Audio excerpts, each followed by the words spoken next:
Un niño había visto una serie en MacGyver y la puso la oreja en hielo. Entonces, imagínate, un niño de 12 años hizo eso por mí, se le dio la Cruz Roja y me la injertaron. Pero ahí todas las cirugías faciales, bueno, yo me parecía Brad Pitt, bueno, ahora soy Orlando Pitt. Todas las cirugías faciales... Brad Pitt. Brad Pitt, así. En todo caso, me salvé, pero quedé en silla de ruedas. Ojo. Entonces el traumatólogo dijo que el caso mío era muy difícil, que la silla de ruedas iba a ir de por vida en la silla de ruedas, porque tenía una parálisis muy fuerte a nivel de la columna lumbar. ¿Cuál fue el accidente? Venía de Manta por la vía Daule y justo me choco por la Flor de Bastión Popular. Entonces ahí radica la historia que en el libro les cuento. Mi madre, muy devota a una virgen, la Virgen de Chomstown, le pide que por favor, aunque sea, recupere mi sensorio y que salga del coma. Y le prometió que yo tenía que dar consultas allí, en ese lugar donde me accidenté. Y así, salí del coma y me fui con una casita de caña. En ese tiempo me acuerdo que habían los famosos invasores de tierra. Entonces conocí a muchos, bienvenido doctor, conocí a muchos invasores de tierra en ese lugar. Entonces formamos un pequeño consultorio médico con una casita de caña rústica y llevé pues las cosas básicas para trabajar. Mira cómo es la vida. Porque empecé a hacer una gran gestión, yo en silla de ruedas, los pacientes acudían, pues, lo más común, enfermedades diarreicas, enfermedades respiratorias. Y cierto día que dejé cerrar el consultorio, al otro día los amigos de lo ajeno se me llevaron todo. ¿Qué excepción sentí llegar a la silla de ruedas? Llegar y no encontrar nada en el consultorio, pelado. Me decepcioné mucho, pero un señor jornalero me dice, doctor, se le pueden haber llevado todos sus equipos, pero no se le han llevado sus conocimientos y su sensibilidad. Eso me dijo un hombre que a duras penas pisó la escuela. Entonces aprendí y seguí trabajando. La comunidad hizo una minga, o una vaca como le dicen acá, y me compró nuevamente los aparatos. Y desde ahí estoy radicado en Flor de Bastión. Ahora tenemos, gracias a Dios, una clínica bien montada de 3 pisos, con 2 quirófanos, con 31 habitaciones, equipo de rayos X, equipos de ultrasonido 3D, 4D y varios especialistas. ¿Quién le hizo, quién lo ayudó en la clínica? Orlando Pin, Dios y la comunidad. Dios, Orlando Pin y la comunidad. Un esfuerzo personal. Esfuerzo personal. Increíble, ¿no? Nadie más. Sí. Les cuento, conocí a Wilson Droit Tutidén, conocí a Leonardo Escobar, un gran ser humano, conocí a Felipe Huerta, un extraordinario ser humano. Entonces me invitaron a pertenecer al PAMA. ¿Qué es el PAMA? Ahí he tenido la oportunidad de estar con mi amigo Huerta, el doctor Huerta. El PAMA es la Asociación Médica Panamericana que reúne en Ecuador los mejores especialistas en Ecuador. Entonces fue fundada en el año 1957, o sea que ahorita estamos de aniversario, tenemos 60 años como institución. Somos la institución más antigua del país. Juan Tancamarengo, ¿no? Sí, Juan Tancamarengo la formó. Más antigua que el Colegio de Médicos, que la Federación Médica, y la tenemos vigente todavía, ¿no? Pero ¿a qué se dedica el PAMA? El PAMA sigue el juramento hipocrático, que ya muchos se nos han olvidado. Nuestros pilares radican en 2 fundamentos. Primero, ayudar al que más nos necesite, con brigadas médicas. Reunimos especialistas, médicos internistas, geriatras, diabetólogos, endocrinólogos. Llevamos a las áreas marginales donde nos soliciten. El mes pasado estuvimos en Naranjal, atendimos a 500 pacientes. El domingo pasado estuvimos en mi clínica en la Flor de Bastión, atendimos a 700 pacientes, pero con calidez, o sea, con amor, con pasión, con energía, que a veces esa dosis de energía, ese positivismo que tú le transmites al paciente, es que lo inyectas de fe, lo inyectas de luz, lo inyectas de energía, no solamente ese X medicamento, sino ese medicamento emocional. Y el segundo pilar que radica el PAMA es organizar las jornadas científicas y el Congreso Internacional del PAMA, donde se cobran valores módicos, para los jóvenes que están empezando la carrera de medicina y para especialistas. Traemos médicos extranjeros y nuestras 60 jornadas, porque ya todos los años hemos hecho jornadas, y nuestros 60 congresos han sido muy exitosos. Qué interesante esta vida, ¿no? Muy interesante, pero cuéntenos un poquito de la clínica en Flor de Bastión. ¿Quién más está aparte de...? En la clínica Flor de Bastión tengo sentimientos encontrados. A veces llegan casos de faringoamigdalitis, de otitis, y tiene que prescribir de ley un antiinflamatorio, un antitérmico, qué sé yo, un antibiótico, algo para expectorante. Pero el paciente no tiene para comprar ni siquiera el famoso paracetamol. Entonces te encuentras con una situación difícil, porque mira, es una población de 155.000 habitantes, donde apenas hay 3 subcentros de salud pequeñitos, donde no dan una cobertura al paciente. Mira, un caso que me pasó la semana pasada, un niño asmático de 5 años, lo habían llevado al hospital X de la ciudad y lo tenían de las 3 de la mañana en camilla. Y ese chico se ahogaba, cianótico, morado. El asma es tremendo, te ahoga, te falta el aire. Yo llegué a la clínica a 6 de la mañana. Enseguida le pusimos oxígeno, le pusimos los medicamentos que se deben poner. Y el niño en media hora ya estaba bueno.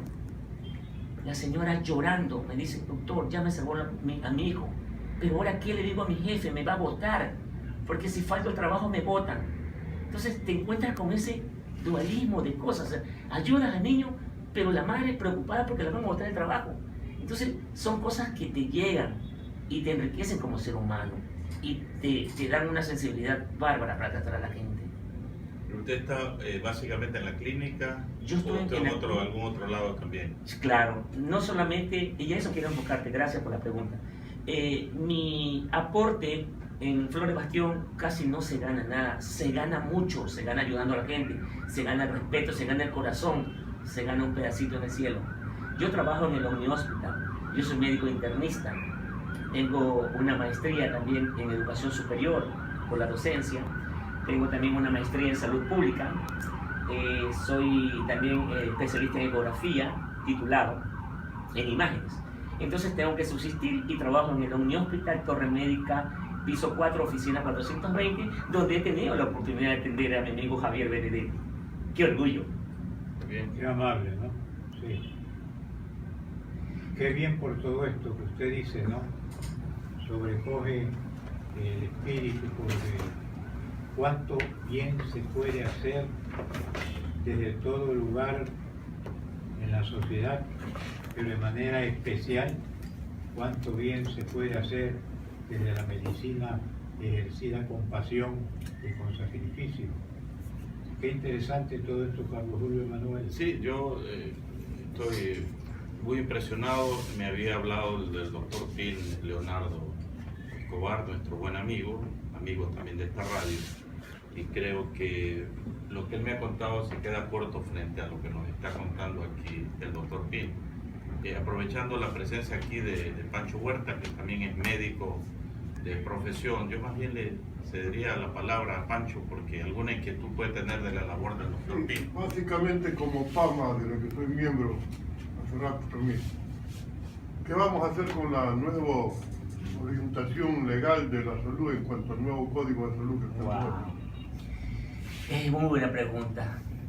Bueno, el código famoso de salud que nuestro actual presidente prohibió a los asambleístas que no hagan la sesión en septiembre. Por maniobras políticas, pues ya hicieron la primera sesión. Es un código atentatorio para nosotros los médicos. Hay prisión para los médicos, hay sanciones pecuniarias muy altas para los médicos.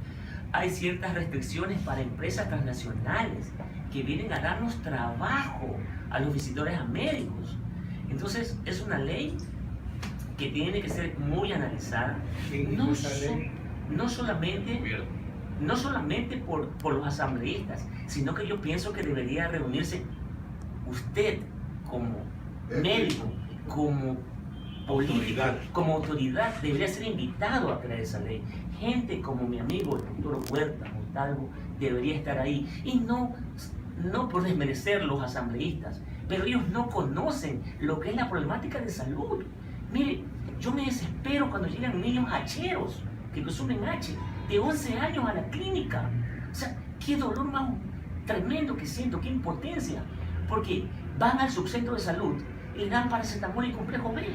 O van al hospital de neurociencias y le dan, ¿qué? Pues una receta que vale $360, cuando no les alcanza. Y este H, yo pienso que ya el gobierno debe tomar medidas sanitarias y declararlo ya un problema de salud pública, porque se nos está metiendo en todos los muchachos. ¿Qué es el H? Son restos de heroína, con alquitrán de hulla, con benzodiazepina, levotiroxina y pequeñas dosis de racumín, que te consumen. Veneno para ratas. Y parecemos, los niños de 11 años parecen zombies. Y los microtraficantes están afuera de la escuela proveyéndolo como un caramelo. Y es tan adictiva que el chico al otro día, ya en vez de comprarse algo, una manzana o una fruta, compra 50 centavos de H y se hace adictivo. Tengo pacientes de 11 años con H. Tengo una pequeña fundación, si se puede llamar, porque el gobierno, qué pena, prohibió eso. Y lo hago con mis libros, La vida sigue, con Madre Vida, con este disco que espero lo puedan poner ya mismo. Hasta canto. ¿Por qué tengo que hacer todo eso? Porque tengo... el doctor Pin también es lagartero. Sí, fui lagartero de médico universitario. Porque no tenía cómo mantenerme, pues tenía que comer algo. Lo hubiera conocido a Javier Benedetti y le venía a cantar acá para que me dieran unos centavitos. Puede venir en otro Lo puede momento. hacer en cualquier momento. Perfecto, perfecto. Unos centavitos de felicidad. Bueno, entonces, este problema me tiene muy preocupado, pero tenemos que buscar soluciones, ¿no? Porque mira, yo agrupo a 197 ahijados, he salido en una radio, no sé si se le puede mencionar aquí, Radio María. ¿Cómo no? Perfecto. Entonces ahí nos está ayudando mucho la familia Meissner-Weber, ¿sí? Son los padres de la Reina de Guayaquil, son gente muy amable que están también al servicio de la comunidad. Y estamos rescatando chicos, pero un tratamiento, como yo les decía, vale $300. Y a un niño tengo que darle antidepresivos, ojo, porque esto te consume la hormona de la felicidad, que es la serotonina, y la oxitocina en las mujeres. Entonces cuando te deprime la hormona de la felicidad, te vuelves un zombie, ¿no? Entonces tenemos que hacer algo como política de salud. Se me ocurre, los militares de pronto, ayudar en este aspecto, en vez de que haya encuartelamiento obligatorio, coger a estos chicos del H y meterlos allí con psiquiatras, con psicólogos, y podemos recuperar algo a la población. Que el gobierno ejerza medidas ya de verdad, no solamente con sonrisitas, ¿Cómo sino va con la incidencia del H? ¿Va creciendo? Va creciendo, va creciendo. Para mí ya es un problema de salud pública. Y está, como quien dice, disculpa la palabra, entapiñado, como se dice. Entonces, ¿En qué forma, Pancho y doctor Pin, en qué forma y de qué manera esa famosa tabla que creó el gobierno ha influido en esto? Quisiera entender lo peor. Es una de las raíces del mal, ¿no? Aparte de la pobreza y todos los factores coadyuvantes. Pero ¿cómo se les puede haber ocurrido semejante torpeza, Pancho? Porque Pues es una había un torpeza. trauma alrededor del tema drogas, tanto para los que llaman mulas como para los consumidores. Claro. Y buscaban culpables por otro lado. Pero desgraciadamente tú sabes, y hice a tiempo la advertencia de que estábamos en riesgo de convertirnos en una narcodemocracia. ¿Cómo no? Y ya vemos que lo que eran antes kilos de droga ahora son toneladas, ¿no? Sí. Y son cotidianas. Es un problema muy serio que no hemos querido enfrentar y que a buena hora que los colegas tengan plena claridad en la magnitud de lo que eso significa. No solo que el chico consume, sino que los padres trafican. En el suburbio hay una economía de la droga. Pero no es mandatorio la derogatoria de esa. Yo creo que por lo menos deberían revisarla. Un tema extremo es que se tenga como delito el hecho de consumir. Está bien que los consumidores puedan estar libres de que se los metan presos por consumir, porque es un problema de salud pública, ese es el enfoque. Pero entonces asuman, como dice el doctor King, que hay un problema de salud pública y tomen las medidas alrededor del tema. Emergencia sanitaria. Mire, las necesidades básicas, allá es tremendo. Llegan chicos de 11 años ya violadas, embarazadas, y el círculo se sigue creciendo, y tenemos que ya tomar acciones. Yo tengo 197 ahijados que les proveo las medicinas. Me cuestan mucho dinero, pero he tratado de sacarlos. He sacado muchas personas de la coca, de la marihuana, pero el H es muy difícil porque recaen. Provoca un síndrome de abstinencia. Si tú dejas de consumir H en 3-4 días, te mueres. Los huesos te duelen. El paciente se desespera. Le da diarrea, le da vómito. Es una cosa terrible. Caen en shock. Entonces, con esta droga hay que luchar con antidepresivos que le mejoren el sistema de la serotonina, que les contaba que es la hormona de la felicidad. Se les da medicamentos para que puedan dormir, para el dolor, y medicamentos neuríticos. Hablando de medicamentos genéricos, que es otro tema que debemos analizar también en otro tipo de conversación, a veces no nos ayudan mucho. Entonces para eso están los medicamentos un poquito de mejor especialización, y un tratamiento está entre 230 y 330 dólares. Entonces, ¿qué hacía yo ante esta impotencia? Comencé a narrar mi vida, y mi vida tiene muchas cosas que pueden ayudar a la comunidad. Mi primer libro se llama Madre de Vida, 50 relatos, que ya Javier lo tiene y también mis amigos. Y el segundo libro se llama La vida sigue.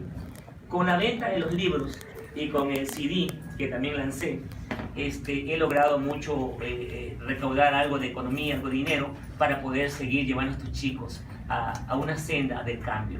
Tengo 3 equipos de fútbol formados por ellos, que gracias al apoyo del federador, he tenido el apoyo mucho del Chino Gómez, también de Pirina Correa, los tengo en funcionamiento, los tengo en actividades deportivas, porque eso ayuda también a dejar un poco este vicio.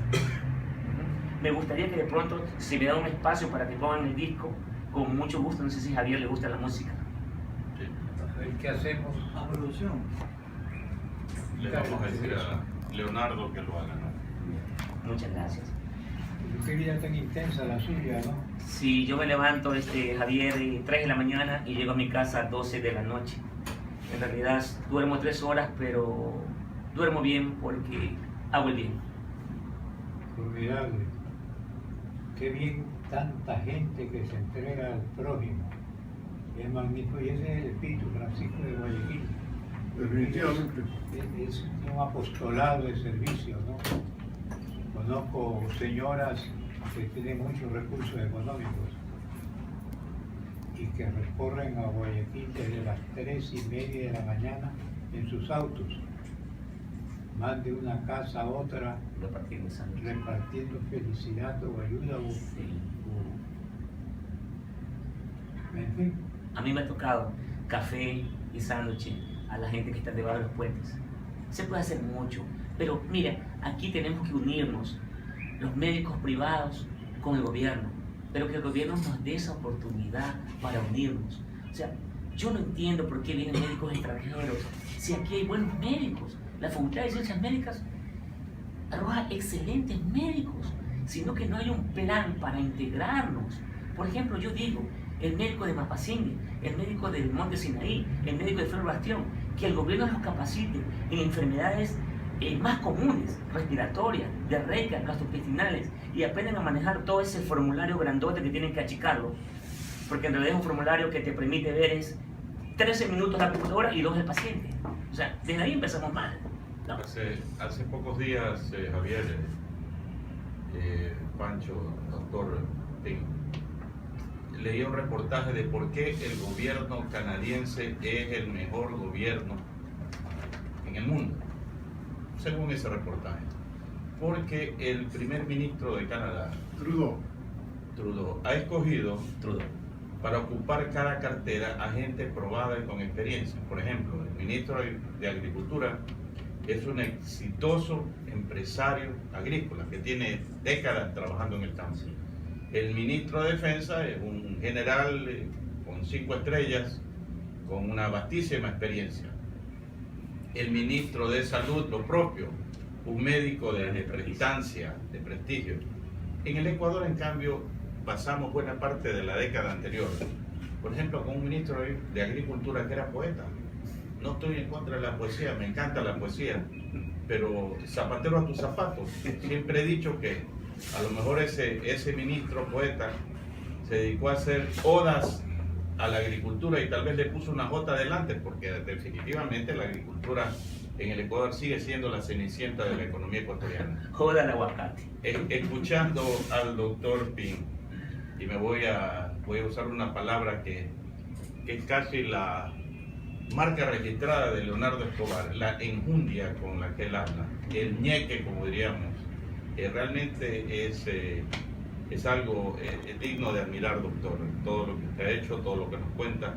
Y ojalá que personas como usted, así como en el caso de Francisco Huerta, fueran llamados a los puestos claves en el área en la que ustedes se han especializado, que es el tema. Hasta asesora. Bueno, está bien, pero Para la ley orgánica de la salud. pero ese es un buen puesto. Yo quisiera, Pancho, un poco volver a este tema de la tabla famosa, Sí. que el gobierno anterior la puso en vigencia. Desde el primer momento a mí me llamó muchísimo la atención, porque poner una tabla de consumo mínimo se convertía como una suerte de patente de corso para que la gente diga, bueno, ahora sí vamos a consumir, porque si de repente nos excedemos de la tabla, ya es una cuestión de negociación con las autoridades. ¿Tú no crees que realmente esa tabla no tenía razón de ser? Fue un gran equívoco, definitivamente, generado por las razones que señalaba, que tiene que rectificarse pronto. Mi artículo de hoy día, tratando de hablar de un tema muy serio, quiere no ser solemne y por eso le puse a la columna Despacito. Ay, Ah, qué bueno, como la canción.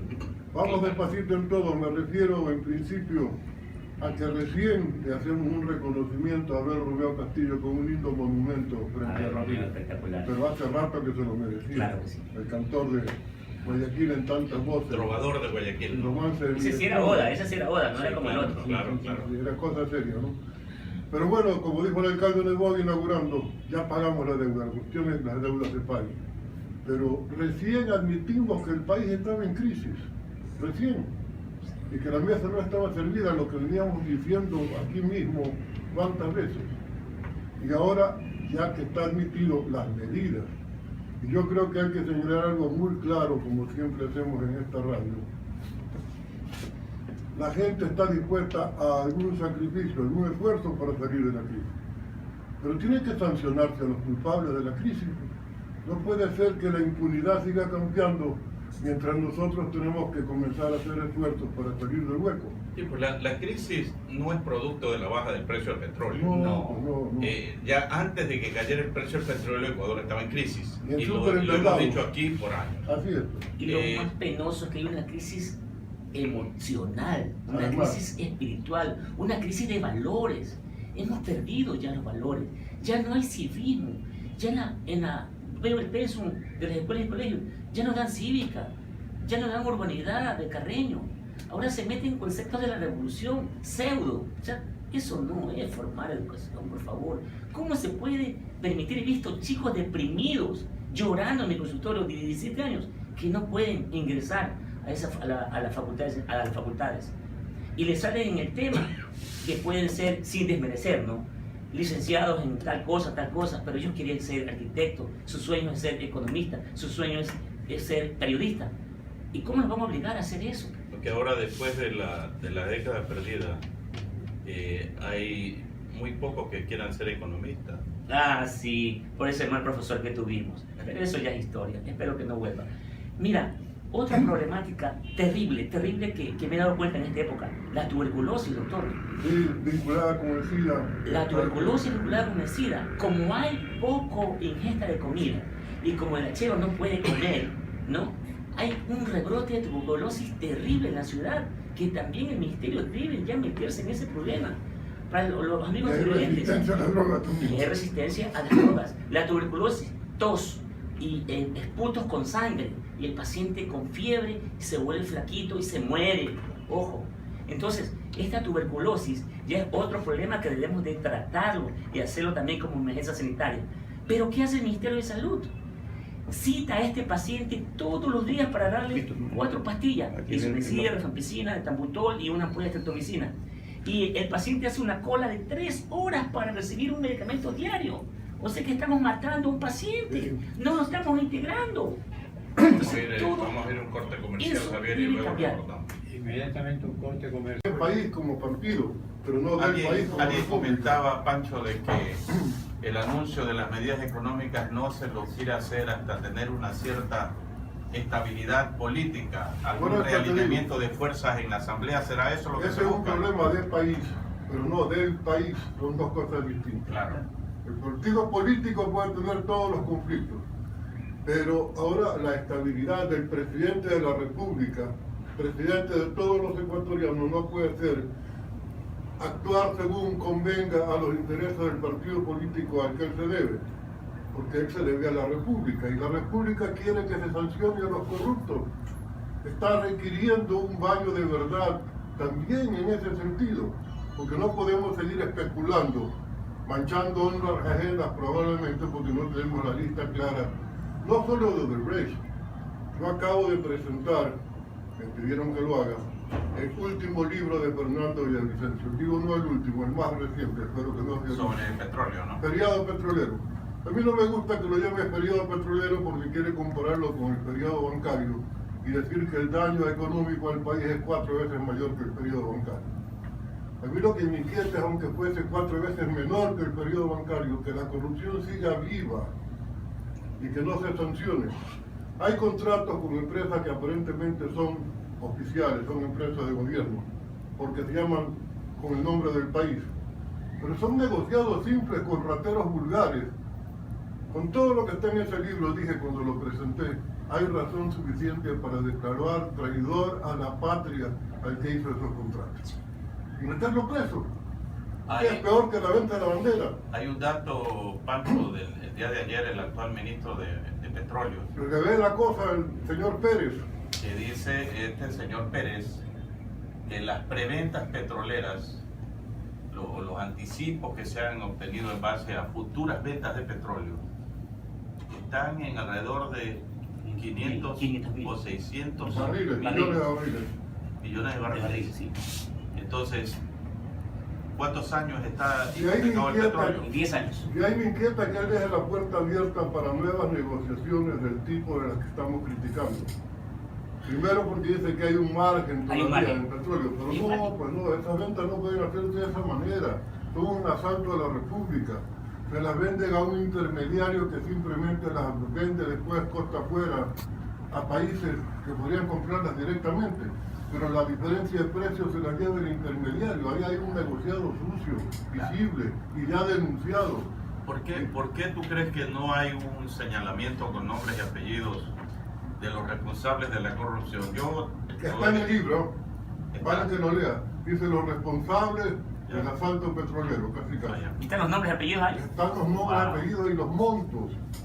Hay casos tan patéticos como que una compañía consultora cobra más por hacer la consultoría La que obra aquella misma. obra sobre la que está haciendo la consultoría. Entonces no puede ser.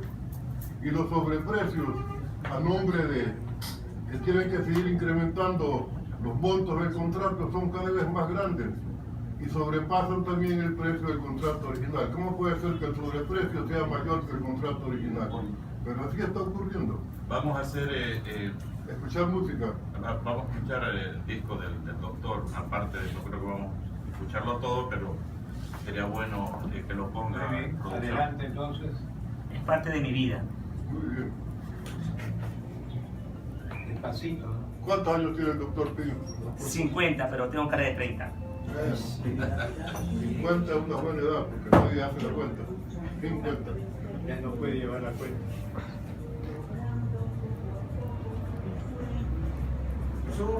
Tratando de ser un ganador. La vida sigue. Fardo de ilusiones no cumplidas, a veces con emociones reprimidas, aspirando a ser siempre el mejor. La vida sigue cantando mis historias al mundo, graduando victorias en segundos, peleando por ser un soñador.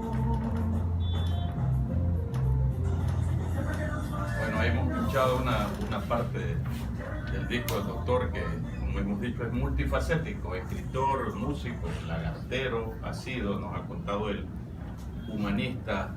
¿Qué más nos podría Comentar, doctor, pasando un poco del tema que usted estaba hablando, Déjame decir, Carlos a Julio, lo que Pancho estaba comentando. déjame decir que aquel que dice que solo de medicina sabe, ni medicina sabe. Ese es Gracias. un aforismo. Gracias, doctor. Fue mi maestro en la maestría en salud pública. Ahí estoy. Un gran profesor. Muchas gracias. Y que los ecuatorianos se inyecten de fe, que esperemos mejores días, esperemos que el economista, el nuevo ministro de Economía y con su equipo de desarrollo puedan negociar la deuda externa, podamos ir al Fondo Monetario Internacional, al Banco Internacional de Desarrollo, y esas deudas de los chinos que al 9.5, al 10%, cuando los otros bancos nos podían dar al 2%, podamos cambiar, podemos inyectar la economía, integrar los médicos al programa de gobierno, porque nosotros podemos ayudar a mucho a las comunidades dentro de nuestros propios consultorios, hacer una red de salud pública interna, capacitar al doctor XX, pero que el usuario llame a una línea 1-800 y no le digan, oiga, vaya al Seguro Social para el año 2019, sino que vaya al doctor Carlos Piguave, que está en Mapasingui. ¿A dónde vive usted, señor? En Mapasingui. Ahí tenemos al doctor Carlos Piguave que lo puede atender. Entonces, podemos hacer mucho en salud, sino que no hay ideas. Eso me preocupa. Es lamentable que antes, que yo recuerdo en la época de Ponce, de Plaza y compañía, los gabinetes eran de primera. Ahora se completan los gabinetes de acuerdo a los intereses políticos, etc. Y en consecuencia no hay esa entrega, ese compromiso por la propia experiencia y sabiduría de los elegidos. Claro que sí. Yo recuerdo Ponce Enríquez en algún momento había un conflicto en Guayaquil y le dijo al secretario, llámeme a Juan. El secretario ya sabía quién era Juan, aparentemente. Era Marcos Concepción. Era Juan Marcos. Llámeme a Luis, era Luis Novoa, que les encargaba cosas de fondo a nivel con fuerza de ministros. Tenían que entregarle soluciones. Gente de primerísima, que cumplía a cabalidad y desinteresaba al público. O no le interesaba al público saber quiénes eran, pero había soluciones. Entonces, Ponce un día comentaba sobre esto. La cantidad de gente preparada que hay en el Ecuador, de primerísima categoría, es impresionante. Se pueden hacer gobiernos magníficos con la gente magnífica que tienen los empresarios, las profesiones del Ecuador, los profesionales, etc. De manera que yo creo que el temor de nuestro presidente Lenín Moreno no está definiendo la situación de su propio gobierno. Entonces ya lleva ¿cuántos días? Bueno, son más de 2 meses, 2 meses. Javier. Ya le quedan los últimos 30. Eso es un embrión. Antes habían gabinetes de verdad. Ahora, en esta década, hubieron gabinetes de belleza. Sí, muy bueno. Sí, es una lástima porque sigue habiendo gente de primera en los sectores diversos del país que no son citados, no son tomados en cuenta. Entonces, ojalá, pues, yo tengo una persona amiga que es asesor del presidente y a veces oye este programa, que le lleve estas ideas al presidente Lenín Moreno. La gente se la citaba antes y respondía. Ahora ya no se lo citan ni se lo toman en cuenta. ¿Es amigo o es enemigo de Rafael Correa? Y de acuerdo a eso va el nombramiento. O sea, absolutamente infantil y ridículo. Bien, entonces, ¿salvamos al país entre dos médicos o no? Yo creo, Javier, que vale la pena dedicarle unos minutos finales a la situación de Venezuela. Sí. Porque ese es un espejo en el que debemos mirarnos para no tener que vernos en esa situación después. Lo que está ocurriendo es horroroso. Me dicen, no tengo certeza, en este tipo de problemas, cuando hay una especie de guerra civil prácticamente tal, una de las primeras víctimas es la verdad. Entonces, ¿cuántos votos hubo, cuántos votos no hubo? Bueno, todo el mundo tiene una cifra. Pero me dicen que han vuelto a meter a Ramo Verde en la prisión donde estuvo Leopoldo López Anoche. y al ex alcalde Sí. de Caracas, Ajá. Antonio Ledesma. Entonces, es el colmo que ante ese tipo de comportamiento la Cancillería ecuatoriana violentando una tradición No se pronuncia. que viene justamente de Jaime Roldós con la Carta de Conducta de Riobamba, donde lo que ocurre en derechos humanos no solo que no es intervención cuando un país se mete a ver qué pasa, sino que es obligatorio hacerlo. Eso fue lo que se acordó en la Carta de Conducta de Riobamba, con un presidente venezolano, Herrera Campin, firmándola también. ¿Cómo puede ser que ahora la Cancillería se ponga ambigua en una cosa que es sustantiva para respetar la tradición ecuatoriana de defensa de los derechos humanos? Una actitud por demás pusilánime, manifiestos que realmente dan pena frente a los pronunciamientos que están ocurriendo en toda América Latina. Estamos viendo el caso de Colombia, de Perú, de Brasil, Argentina, Chile, La Comunidad Europea. la Comunidad Europea. Sí, ¿Y qué pasa con el pronunciamiento de Ecuador? Por Dios, ¿dónde están los derechos humanos? Es imposible de resistir a este tipo de cosas, pero no quieren diferenciarse. Han llevado la cosa al extremo de que antes el propósito era diferenciarse y ahora no diferenciarse, porque tiene una tensión interna, pero el país no puede seguir jugando en base a los intereses del país, digo. Insisto en esto, el partido político no puede mandar sobre los intereses de la República. Y es lo que está dejando el presidente Moreno que ocurra. Debe ser muy fuerte la presión de adentro. Es obvio, ¿no? Los asaltantes al poder económico tienen que cuidarse en su imagen y deben estar aterrados de que les hagan vómito prieto, pero es lo que hay que hacer. Si no, no hay sanción y la impunidad va a permitir... Pero alguien decía que si tú quieres conocer el carácter de un individuo, mira a sus amigos. En el caso de los países debe ser igual, pues Pancho, si quieres ver el carácter de un gobierno, mira a los gobiernos con los cuales está de la mano. Claro, y dile Bolivia. con quién andas y te diré quién eres. Lo mismo. Pero adentro, no podemos pedirle peras al olmo, eso está en la Biblia. Con la misma gente que dio lugar a lo que ahora están criticando, que no fue una mesa servida, sino un desastre económico, no pueden intentar arreglar la mesa. Tiene que cambiar la gente. Pero la gente sigue ahí de asesor. Ahora dicen que ha salido uno de los ministros, no sé. ¿Cuál será el motivo? Ahora que hoy día Sí, se anuncia. parece que tuviese la intención de cambiar, pero parece que el nuevo himno del país es Despacito, ¿no? No le podemos pedir peras al horno, excelente reflexión. No le podemos pedir a Maduro un ramillete de neuronas, pero se le puede guiar. Mira, es otro problema que lo ha topado el doctor y muy interesante. Según la Cancillería, según los registros, tenemos 6.675 venezolanos que trabajan en Ecuador. Ojo, con nuestro salario básico, también hay personas subempleadas que les pagan a los venezolanos 150 y 200 dólares y despiden a un ecuatoriano. Ese es otro problema que se nos viene acá. Bueno, es parte de la crisis. Sin duda. Hay desempleo y ese tipo de situaciones se van a dar.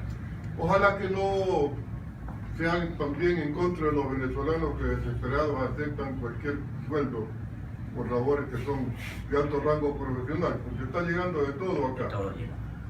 Vale la pena recordar, para los que no tienen memoria del asunto, que en un periodo anterior, ya algunos años atrás, hubo una gran migración ecuatoriana a Venezuela. Allá llegaron hombres valiosos como Rumazo González, como el doctor Dávalos, que es uno de los fundadores de la urología venezolana, Claro que sí. con los hermanos Jack y Denise Alcumbide, y llegaron magníficos ecuatorianos a distintas partes. En Mérida había una gran colonia de gente de la sierra, y en Caracas otra de gente de la costa, de alto nivel, y fueron muy bien tratados. Igual tenemos que hacer aquí con los migrantes venezolanos, que por cierto nos han dado ejemplos de civismo, como las reuniones que se han realizado en la Plaza San Francisco, que en una de ellas tuve oportunidad de cooperar. Y se ve la gente con ansia de su país, interesada, viniendo de distintas vertientes de la política tradicional en la situación actual. Yo creo que el mundo tiene una oportunidad de hacer notar que las instituciones de derecho internacional sirven para algo. y que frente a la crisis de Venezuela están dispuestas a actuar para rescatarla. Yo creo que con diálogo no se va a salir porque ya nadie cree en el diálogo en Venezuela. Desgraciadamente va a ser cruenta la salida, más cruenta de lo que ya es. Ya pasamos la cifra de 100 muertos. 123. Pero ¿qué pasa con la ONU? ¿Qué pasa con la OEA? No tiene una vocación de hacer las cosas porque ha habido fuertes intereses a partir del petróleo venezolano que limitan la votación de los pequeños países del Caribe que sin ese petróleo no viven, Cuba incluida. Entonces ahí hay una postura que se entiende en razón de un interés económico. Pero cuando ese interés ha caído comienzan a cambiar las cosas. Además es tan visible la condición de dictadura. Algunos países, mismo Estados Unidos, recién están descubriendo que lo que hay en Venezuela es una dictadura. Eso también hay que aplicar en la canción de Fonsi, ¿no? Van bien despacito, van bien despacito. Hay un tema, Pancho, sobre Venezuela, que lo esgrimen algunos de los partidarios de esta franquicia del socialismo siglo XXI, que es una franquicia, ¿no? Sin duda. Es una franquicia. De que no debe haber intervención, que hay que permitir la autodeterminación de los pueblos. Pero ¿por qué no usan ese mismo discurso frente a la grotesca intervención de Cuba en Venezuela? ¿Qué es No, grotesca? te insisto, la doctrina Roldós. ¿Cómo no? La carta de conducta. Precisamente allí es obligatorio intervenir en defensa de los derechos humanos y no se considera violación del principio de no intervención actuar en un país donde se están violando. Riobamba. Ya vamos con ¿cuántos? 23. 23 muertos. Ahora, Admitidos oficialmente, ¿no? Así, ¿qué se podría avisorar de alguna acción de carácter económico o de otra naturaleza de los Yo Estados creo que Unidos? Estados Unidos, si ya le mete la mano al tema petróleo venezolano, que distribuye una buena cantidad de petróleo en los Estados Unidos vía Filco, las empresas petroleras venezolanas, pueden ajustar las cosas, pero desgraciadamente el que va a pagar el pato es el pueblo venezolano con más hambre, más angustia. En este momento me dan reporte de que entran patrullas de estas milicias populares venezolanas a los barrios más o menos de clase media alta y hacen de todo tipo de destrozos, entran como tropas de asalto a violentar todo tipo de cosas. Es decir, la situación es de tanta desesperación que tenemos miles en las fronteras de todos los países vecinos a Venezuela, incluido el Ecuador. No sé si ha bajado la afluencia en Rumichaca, pero la gente estaba aterrorizada de lo que podía pasar el día del famoso referéndum, que es espurio desde su convocatoria, porque la Constitución no permite hacer las cosas de esa manera, y espurio en su integración. Es el gobierno alumbrándose asambleísta para prorrogarse en el poder, básicamente eso. Eso fue un simulacro, ahí no votó nadie, y los datos finales que se ponen son los que están coordinados entre Tibisay, Lucena y Maduro. Y Se si puede fueron- hacer cualquier número. Según Maduro votaron 8 millones. Se redujo el número de registros para que las colas sean más largas, puedan ser visibilizadas como gran afluencia. Pero esos trucos son viejos, ya conocidos. Lo que pasa es que, insisto, no podemos solo mirarlo. Alguna acción tendrá que tomarse. Hay una posición interesante del secretario de la OEA, Almagro, que viene pugnando con Venezuela, pero solo. Ahora hay el gobierno del Perú que está mostrando más interés que otros. Y Colombia, sorpresivamente, El ¿no? comunicado de Porque Perú fue muy bueno. Sí, el vecindario Sí. tiene que tener cierto cuidado. Pero sí quería dejar estas inquietudes respecto de Venezuela porque el pueblo ecuatoriano tiene que estar claro respecto a estos temas. ¿Y por qué es lo que hay que evitar aquí? Que no vayamos a lo de allá. Yo creo que el gobierno ecuatoriano merece toda la cooperación que hace falta. Si no hacemos un esfuerzo conjunto, no salimos del hueco. Pero para salir del hueco necesitamos el estímulo de la sanción. La impunidad es contraria a la voluntad de participar favoreciendo el destino del Ecuador. Definitivamente. Te oí esta mañana, Javier, en tu nota editorial con optimismo respecto de nuestra producción. Ojalá, como tú deseabas, y creo que deseamos todos, agosto sea un buen mes. Hagamos nuestro agosto en agosto. Muy bien, muy bien. hay un tema final, Pancho. El expresidente pues ahora utiliza el tweet Sí. para comunicarse con el país. Hace pocos minutos él estaba manifestando que no hay nada nuevo en lo que dijo el actual presidente, porque todas las cifras de las deudas las conocía él perfectamente bien.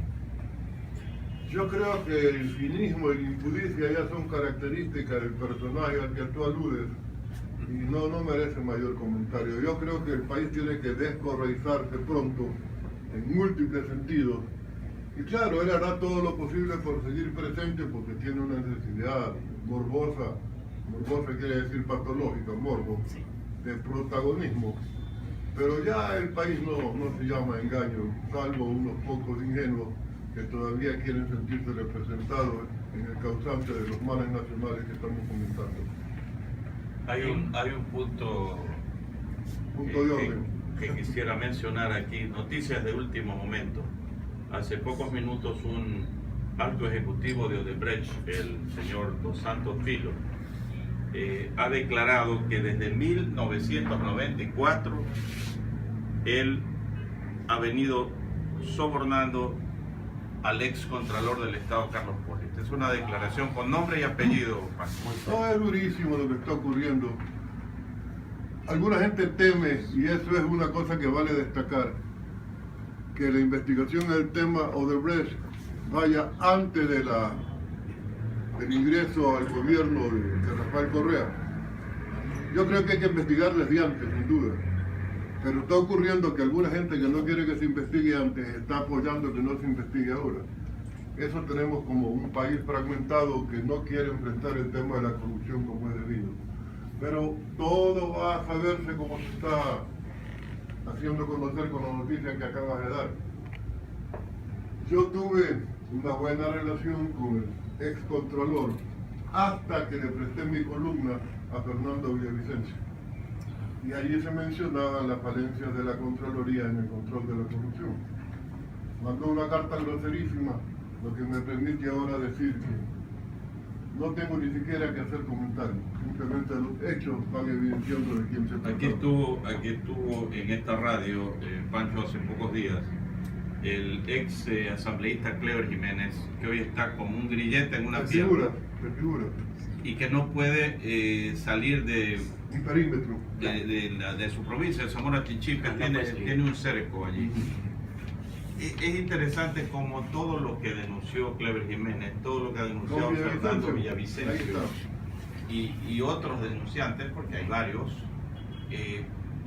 después de muy poco tiempo, han resultado ser 100% verídicos. Pero el país como que a ratos adopta una actitud de no querer ver, para no comprometerse con la lucha en contra. Si no se admite que la corrupción existe, entonces uno sigue tan campante haciendo su vida y no se dedica a combatirla, que tiene riesgos. Y los que denuncian son simplemente repudiados por el régimen, encarcelados, perseguidos, y la gente dice, pobrecito, pero no ha de ser cierto todo lo que dijo. Y ya está. Pero se está probando con el paso de los días que todo lo que dijeron es cierto y más. Eso es de lo que se pudo saber en ese momento y lo que no se sabe todavía. Ahora yo no quiero dejar la sensación de que estamos en un mar de corrupción y cosas por el estilo.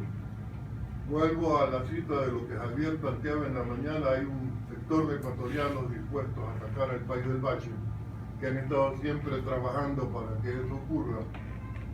Y da gusto que el espíritu guayaquileño como que está renaciendo en estos días. Las fiestas han sido muy emotivas y las noticias de un nuevo campo de actividad que parece que tiene potencialidades enormes de éxito en la gastronomía guayaquileña.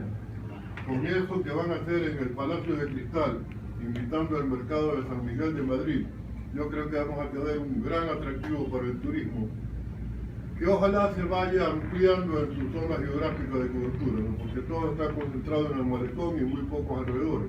Entiendo que el malecón del Salado también es un avance de la ciudad, y alrededor del cerro, de los cerros. Pero falta todavía que nos incorporemos todos a este gran esfuerzo por Guayaquil. Con Javier hemos hablado de que el bicentenario de la independencia debe ser una buena oportunidad para recuperar también ese valor, incluido a los pobres jóvenes del suburbio que han caído en garras de las drogas. También hay que independizarlos de estas adicciones. Claro que sí. Nuestro país es tan diverso. Nuestra comida desde la costa a la región del oriente es tan diversa. por allí podemos activar mucho a través del Ministerio de Turismo. Hay muchas cosas por hacer y como el mensaje que dio Javier, inyectémonos de energía positiva y de fe y tratemos de sacar este país del bache. Así será, Dios bendito y grande.